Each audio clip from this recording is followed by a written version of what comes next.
المسعدي قال أنا في عزبتي متعب، بين الهموم والغموم والضيق والكربة، أتجرع المر والحنظل وسط مضرب، أتيتها شاب وضوي منها شيبة، أرض اليمن قب فيها الطعم والمشرب، من الحروب والعجاف والجوع والريبة.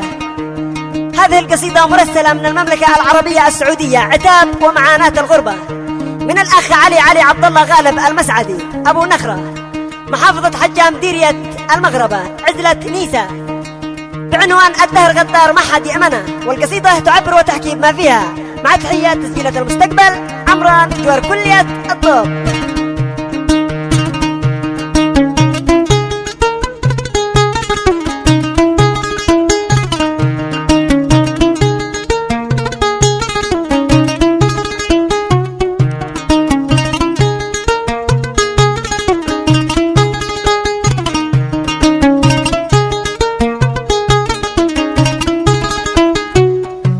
بسم الله وابدع وبقول بالدعاء يا رب، فرج على كل من ضاقت بها الغربة، يلا وعوز العزيز الحر لا يغلب، يا غوث كواف المناجو من دعا ربه، المسعد قال انا في عزبتي متعب، بين الهموم والغمم والضيق والكرب.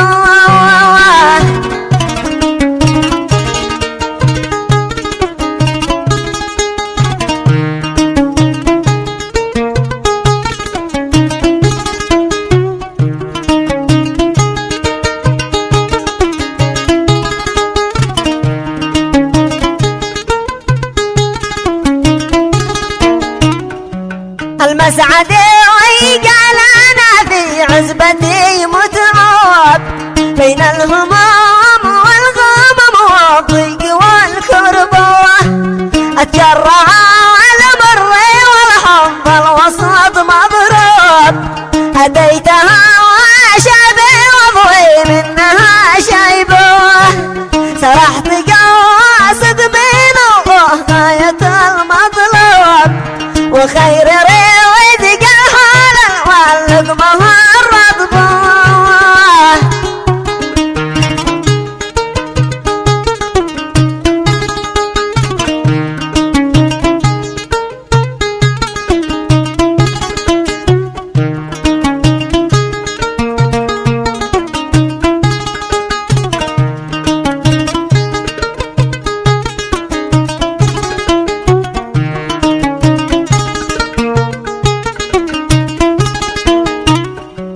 أرض اليمن قبي فيها الطعم والمشروب، من الحروب والعجف والجوع والريبة، وإن المعيشة بنفس الشر ما وقف، ما عاد أتاها، وإن المعيشة بنفس الشرب ما وقف، ما عاد تهان المواطن من تعب جنبه، قد اليماني كره في ذا الحياة ما هو، وبخت حافظها والله علي حسبه.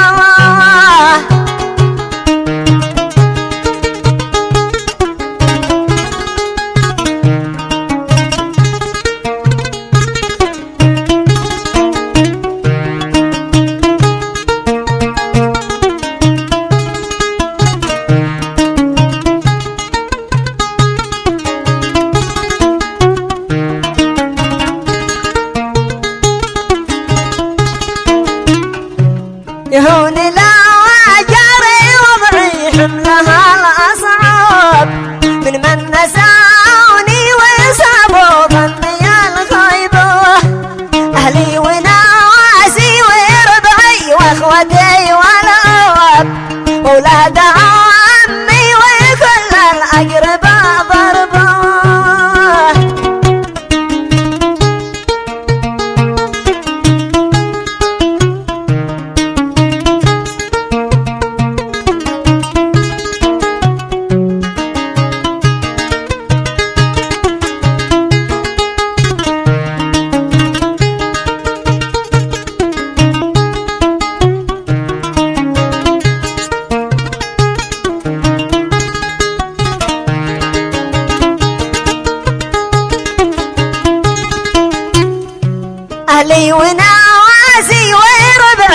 اخوتي والاب، ولاد